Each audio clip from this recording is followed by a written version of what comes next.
10 años tiene la implementación del Código Procesal Penal en el país. ¿Ha beneficiado en algo la aplicación de esta ley y los correctivos que habría que hacerle para mejorar, para fortalecer esta aplicación?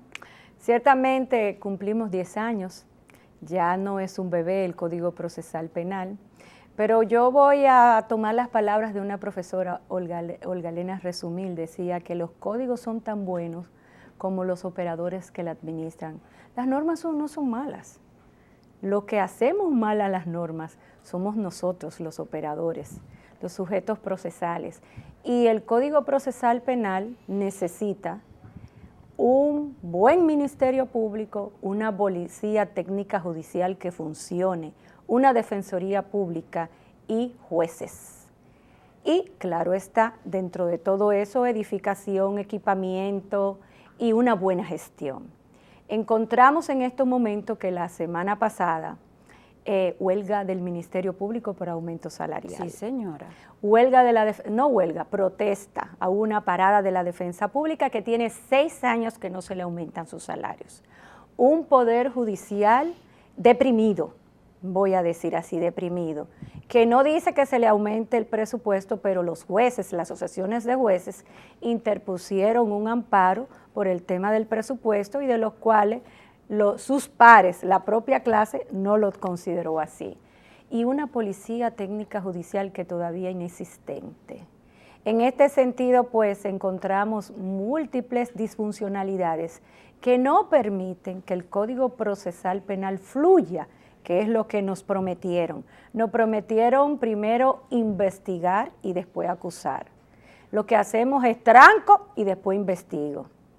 Nos prometieron defender. La defensa pública no tiene presencia a nivel nacional, por ejemplo. Un número de fiscales que necesitamos cada día. El crimen organizado tiene nuevas formas de comportamiento, tenemos sicariato, tenemos lavado de activos, tráfico y tráfico de personas. Necesitamos más fiscales para investigar y para presentar una buena hipótesis delictiva, una buena acusación. Pero eso no lo puede hacer el fiscal, necesita la policía técnica judicial. Y del ala de la policía, ni hablar. Bajos salarios, una promesa de reforma que no ha llegado. Nos han prometido un cuerpo moderno y una reforma integral. Nuestra organización ha demandado en múltiples ocasiones que podemos hacer la reforma policial con esta ley, con esta Constitución. No nos aplacen el proceso porque se necesita una nueva ley. No, la podemos comenzar ahora porque lo que necesitamos es voluntad política de reformar la Policía Nacional. Precisamente, es que las autoridades dominicanas, al parecer, se han caracterizado por mucho discurso y poca acción, porque esa reforma policial no tiene 2 días que se está discutiendo. Y, por ejemplo, el aspecto de la policía técnico-judicial que se intentó, si no aplicar, dar un paso adelante hace alrededor de 2 años, año y medio. Estaba en ese momento el procurador Radamés Jiménez Peña y en la policía estaba como jefe el mayor general José Armando Polanco Gómez. Y de una vez hubo una reacción desde la policía, porque lo que se dijo en ese momento es que con la aplicación de una policía técnico-judicial se desarticula el aparato policial, porque los investigadores de la policía serían quienes pasarían a formar parte de esa policía técnico-judicial. ¿Qué tan importante sería contar con este tipo de investigadores en el país y por qué el rechazo de algunas instituciones a ese tipo de técnico, a ese tipo de investigación? Es que la dirección funcional de la investigación, quien la dirige es el Ministerio Público, pero el órgano de apoyo es la Policía Nacional, que cuando trabaja en investigación se denomina Policía Técnica Judicial. ¿Y que ahora es al revés actualmente?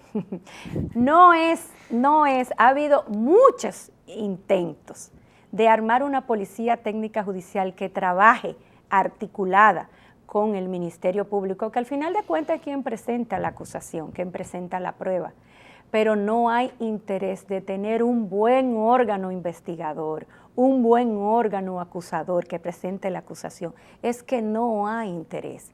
Y el beneficio que recibe esta sociedad es que la impunidad. ¿Por qué? Porque al no haber interés, los crímenes y delitos que se supone que hay méritos no reciben la sanción que deben recibir.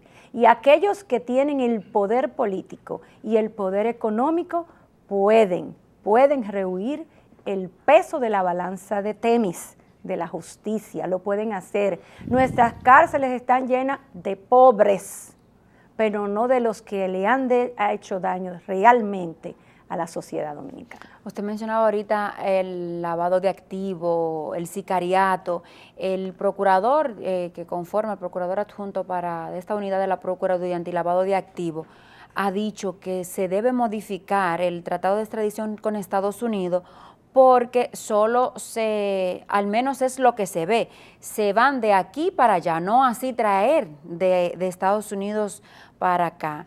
¿Esta participación ciudadana de acuerdo con que se modifique y se introduzcan figuras como el decomiso ampliado, que hace referencia, ha hablado en varias ocasiones el procurador para asuntos de lavado de activos de la Procuraduría? No, y también lo que manda la Constitución, la extinción de dominio, porque en estos momentos hay mucho que modificar. Hay mucho que hacer, necesitamos normas, porque hay un principio, nula pena sine ley, es decir, necesitamos una ley que tipifique la conducta y que imponga una sanción. Pero en este sentido lo que necesitamos es una voluntad férrea de lo que tenemos a aplicarlo y que se aplique a todo el mundo. Más que nuevas leyes, lo que necesitamos es voluntad, institucionalidad. Hay que fortalecer las instituciones y sancionar a aquellos que violen la ley.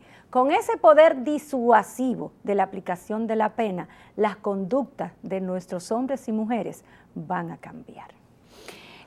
¿Cómo valora participación ciudadana que un dominicano de esos que están acusados de traficar con droga en Estados Unidos, lo extraditan a Estados Unidos? Allá usted habla, usted dice quiénes estaban en el negocio, en 2 o 3 años usted lo deportan para República Dominicana y resulta que ellos ordenan que a usted hay que devolverle todos sus bienes que usted adquirió a través de un ilícito penal. Entonces, ¿cómo anda la coherencia de lo que yo hago y lo que digo con respecto a las autoridades y las leyes? Es que la República Dominicana tiene que revisar su política criminal de Estado. No es solamente la negociación que se pretende hacer en los Estados Unidos, porque las normas permiten una negociación, porque se asume que producto de esa negociación se va a alcanzar un mayor resultado en la investigación estratégica, porque, por ejemplo, si es una red, se pretende llegar más alto cada día a la red y tener mejores pruebas para agarrar los verdaderos responsables. Pero más allá de eso y de las situaciones que nos está pasando como país, nosotros tenemos que revisar nuestras políticas públicas y en eso la política criminal de Estado, porque la aplicación o no de esos acuerdos que se le comunican a la República Dominicana, necesitamos instituciones y cuerpos, capital humano bien sólidos. Por ejemplo, nosotros necesitamos una ley de protección a víctimas y testigos. ¿Por qué? Porque en estos momentos cuando y eso lo manda el Código Procesal Penal, y cuando tú tienes un caso complejo y que tú necesitas una protección a esa víctima o protección a un testigo importantísimo, ¿cómo lo proteges sin una ley? ¿Cómo lo hacemos? Entonces, necesitamos revisar nuestra política criminal, a pesar de que la ley del Ministerio Público hay un departamento donde se le atribuye la protección, pero necesitamos una ley específica del qué, cómo, cuándo y qué hacer. Entonces, ciertamente en los Estados Unidos hay un gran avance en sus investigaciones, más que la República Dominicana, claro está. Por supuesto. Pero tiene que haber una cooperación y existe, debe haber y existe esa cooperación, pero necesitamos más cooperación, no de nosotros hacia ellos, sino de ellos hacia nosotros. ¿Por qué? Porque nuestro país es un punto de paso de la droga. O sea, y entonces, como pasa por aquí, nosotros tenemos que desarrollar nuestra investigación estratégica para poder lograr que en la República Dominicana sean sancionados. Pero, ¿qué pasa? Que nosotros no tenemos esa capacidad técnica para lograr el mérito necesario. Y le hago una pregunta a usted y a los amigos televidentes. ¿Dónde han sido detenidos los grandes capos? ¿Han sido detenidos en territorio dominicano? No. Muchos de ellos es fuera del territorio dominicano. ¿Y por qué? Cuando han convivido años y años en la República Dominicana. Por algo será que no son atrapados aquí después que duran años, como Figueroa Agosto, que tenía años haciendo vida aquí, pero bueno. O Arturo del Tiempo Márquez, que lamentablemente hasta entró al Palacio Presidencial.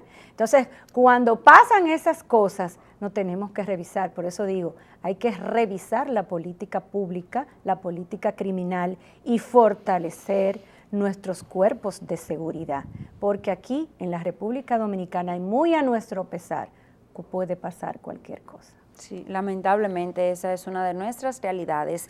Doña Rosalía, en esta semana que concluye, pero específicamente en el pasado fin de semana, se vivieron unos momentos de tensión entre haitianos y dominicanos, alegadamente accidental, dice ya un informe preliminar forense que no fue accidental, el nacional haitiano que mató un miembro del cuerpo armado de República Dominicana a un haitiano en el barrio 27 de febrero. Eso ha provocado una serie de situaciones entre nacionales haitianos que viven en el país y dominicanos. Esto pudiera lacerar las relaciones internacionales que, vista desde un punto internacional, República Dominicana está mal parada en el aspecto de que nos siguen acusando de xenófobos. Bueno, primeramente nosotros como organización demandamos que el Ministerio Público investigara, porque la Policía Nacional ordenó una investigación, pero nosotros necesitamos el cuerpo, ¿verdad?, constitucional, Ministerio Público, para que investigara y determinara, primero, lo que pasó, y segundo, los supuestos responsables. Y de hecho ya se identificó el supuesto responsable y creo que ya se dictó medidas de coerción. Donde hay grupo de personas pueden existir conflictos y de hecho, según el Plan Nacional de Seguridad Ciudadana, dice que hay más violencia dentro de la conflictividad de las personas que del crimen organizado. La llamada violencia social, como yo la llamo. Las muertes violentas, y esa es una muestra.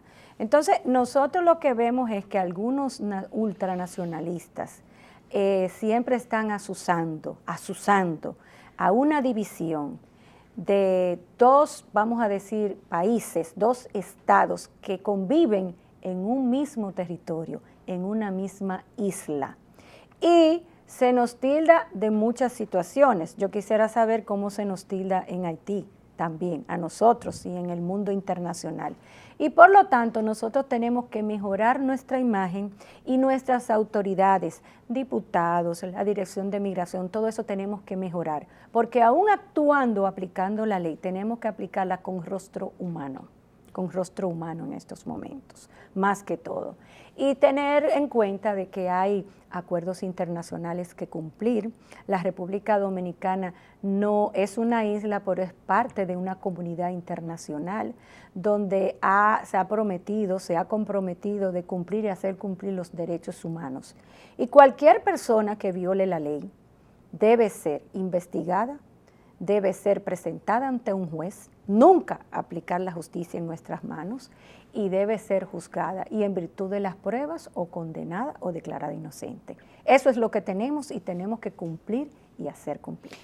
¿Usted cree que se ha ganado República Dominicana ese estigma que en las afueras, en organismos internacionales, no los que están en el país, sino ya en países le tildan al país de que maltratan los haitianos, que sentimos una fobia por estos extranjeros, muchos, la mayoría están de forma irregular en el país, pero que otros pues estarán de manera regular, pero en definitiva el conflicto está por la mayoría de ellos que viven aquí de manera irregular. ¿Hay méritos para tildar al país de xenófobo? No hay méritos, porque nosotros somos xenófobos hasta con nosotros mismos y con nuestra color de la piel, no es porque sea haitiano. Hay méritos, de múltiples maneras lo podemos valorar, pero sí lo que hay méritos para calificar de contar con autoridades que no saben qué es lo que tienen que hacer. Porque no es que una persona sea haitiana, china, venezolana o dominicana. Una persona que viole la ley tiene que ser presentada ante un juez.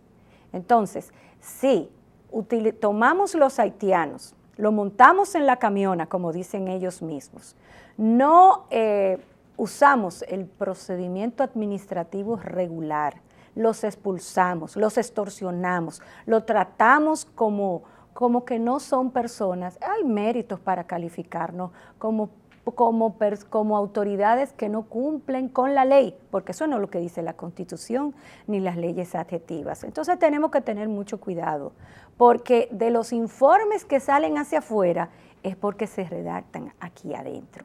Y aquí hay observadores, hay organizaciones, por ejemplo, nosotros hacemos nuestros informes, nuestros documentos están en nuestra página de la situación de la corrupción y se toman como fuente, están en las páginas. Y así pasan con organizaciones que trabajan con dominicanos de origen haitiano, también con organizaciones que trabajan en derechos humanos, con organizaciones que trabajan con mujeres, con menores de edad. Entonces, nosotros tenemos que tener mucho cuidado porque hay casos paradigmáticos. Habría que generalizar esta situación que usted... Cuando el Estado no sanciona, entonces hay impunidad y el responsable es el Estado ante la comunidad internacional, porque el Estado está en la obligación de, si hay una violación de derechos humanos, de investigar, de presentar al responsable y de sancionar. Cuando el Estado no hace eso, viola ante la comunidad internacional los derechos humanos de esa persona.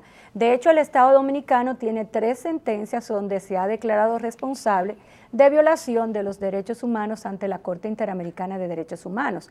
El caso Gianni Bosica, el caso del profesor Narciso González, que todavía está desaparecido, y donde la Corte le dijo al Estado Dominicano, usted tiene que hacer tal o cual cosa, y no lo ha hecho, y el caso de Guayubín. Entonces, cuando pasan esas situaciones, pues el Estado entra en otro nivel de calificación porque es un Estado, ojo, que es responsable por violar derechos humanos de personas en su territorio. Se suma Participación Ciudadana a las instituciones que por esos casos han argumentado campañas que dicen mucho en contra del país.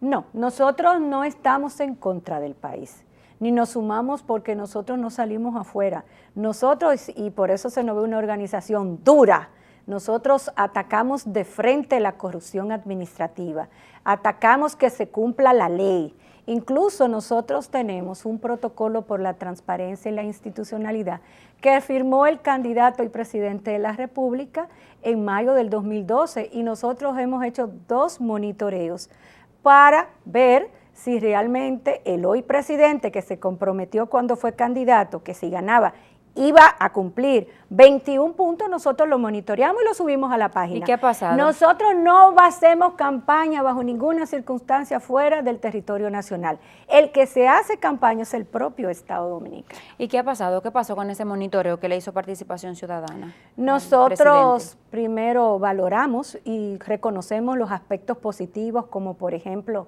la Dirección General de Compra y Contrataciones Públicas y la Tesorería de la Nación en la implementación de la Cuenta Única del Tesoro. Inicialmente valoramos los esfuerzos del presidente de, vamos a decir, suprimir las instituciones que supuestamente había duplicidad de funciones. Valoramos todo eso, valoramos el código de comportamiento ético que hizo firmar a los funcionarios, valoramos muchas iniciativas que hoy no están presentes. Y en nuestro segundo monitoreo seguimos con la misma queja, por ejemplo, dentro del protocolo está impulsar la carrera diplomática y consular. Nosotros hemos hecho dos evaluaciones de la nómina de nuestros diplomáticos y cónsules y personal de apoyo, y es una queja constante del uso inadecuado de los recursos públicos. O sea que en ese punto el presidente no cumplió aquel pacto que firmó con ustedes. Y que está vigente, no ha cumplido. Y en ese sentido, pues nosotros auguramos éxitos al nuevo ministro, Andrés Navarro, y esperamos que pueda darle lectura al compromiso del presidente con Participación Ciudadana y que adecúe, transparente e impulse la carrera diplomática y consular. Rosalía, ¿será por esas puntualizaciones que usted acaba de decir, que ustedes, la sociedad lo caracteriza como una institución que está en contra de casi todos los gobiernos? Por esa forma de usted de decirle las verdades, las cosas que hay que hacer, lo que anda mal. ¿Será por eso que se han ganado un poco? Una parte, porque igual tienen el reconocimiento de una buena parte de la población, de la sociedad, que cuando Participación dice algo, lo creen porque lo dice Participación, ya por la historia que tienen, pero también hay muchas instituciones que dicen, no, porque es que Participación Ciudadana, todo lo que hace el gobierno lo critica, o todo lo que hacen los gobiernos, porque gobierno tras gobierno, ustedes tienen su posición. Nosotros valoramos los aspectos positivos. Inicialmente nosotros valoramos todas las medidas que hizo el presidente de la República, todas las valoramos como positivas, pero también nosotros, yo llamo a Participación Ciudadana, la conciencia moral de cualquier presidente, porque nosotros somos un movimiento cívico no partidista, que sueña con una sociedad democrática, libre de corrupción y de impunidad. Y eso es nuestro deber ser y nuestro accionar. Nosotros impulsamos a que ciudadanos y ciudadanas monitoreen el uso de los recursos públicos. Lo que pasa es que a nadie le gusta que lo monitoreen, que le digan, mire, usted, funcionario público, está violando la ley de función pública porque usted no puede hacer política partidista, como tenemos 2 ministros en estos momentos, que han lanzado sus aspiraciones violando el artículo 80 de la ley de función pública. Pero cuenta con el apoyo del presidente de la República. Nosotros demandamos al presidente de la República que tome cartas sobre el asunto como jefe de la administración pública. Porque en un almuerzo que él tuvo con los periodistas, perdón que la interrumpa, dijo con una cara que se veía relajada, complaciente, que él entendía que una figura presidencial no se construye de la noche a la mañana, precisamente cuando le cuestionaron por esos 2 ministros que hace un buen tiempo están en el cargo y también están con su precandidatura presidencial. Dijo, yo los entiendo. Bueno, sin embargo, el actual presidente, cuando fue candidato, renunció a la función pública y se dedicó a sus aspiraciones políticas. Y eso es lo que nosotros queremos que hagan, que copien el ejemplo del presidente. Nosotros queremos que los funcionarios públicos copien el ejemplo de austeridad del presidente de la República, de que los recursos públicos salen con pocas personas. Mire, por ejemplo, creo que esta es la primera vez que el presidente Danilo Medina sale por más de 3 días del país. Entonces, eso es lo que nosotros queremos. Nuestra organización hace y fija posiciones, pero son posiciones responsables y llama siempre al cumplimiento de la Constitución y la ley, del uso adecuado de los recursos públicos. ¿En algún momento han pensado los miembros de Participación Ciudadana constituirse en un partido del político de los que tercian en los certámenes electorales? Nunca. Nuestra organización es un movimiento cívico no partidista. Nosotros hacemos política ciudadana. Nosotros sí impulsamos a los partidos políticos. De hecho, nuestra organización en estos momentos, y tiene ya más de 14 años, luchando, demandando por una ley de partidos políticos. Nosotros lo que queremos es que los partidos políticos hagan su papel, porque hay un derecho importantísimo que es el derecho de ser buen gobernados, hacer un buen gobierno. Pero también tenemos un derecho a contar con una oposición. Los partidos políticos que no están en el poder también tienen que aprender a ejercer su función fuera del poder, que es la oposición. Y pulsamos eso también. Nuestra organización es una organización noble. Y cuando hablo de noble es que son un conjunto de hombres y mujeres voluntarios que trabajan, que dan su tiempo y su dinero para que nuestra organización trabaje en pro de la democracia. Con esa reflexión ponemos punto final a la entrega de hoy. Doña Rosalía, yo muchísimas gracias les doy por esta entrevista que usted nos ha concedido. Muchas gracias, y nuestra organización tiene las puertas abiertas para usted y para los amigos y amigas televidentes. Gracias a usted por esa exhortación. Y así, mis amigos, llegamos al final de la entrega de esta semana de Foro Semanal, no sin antes agradecerles su sintonía que, como siempre, cada sábado nos dispensan. Agradecidísima de que estén ahí prestos a escuchar las informaciones que a través de nuestros invitados llevamos sábado tras sábado. Su anfitriona de siempre, Mari Carmen Rojas, se despide y será hasta una próxima entrega. Bye, bye.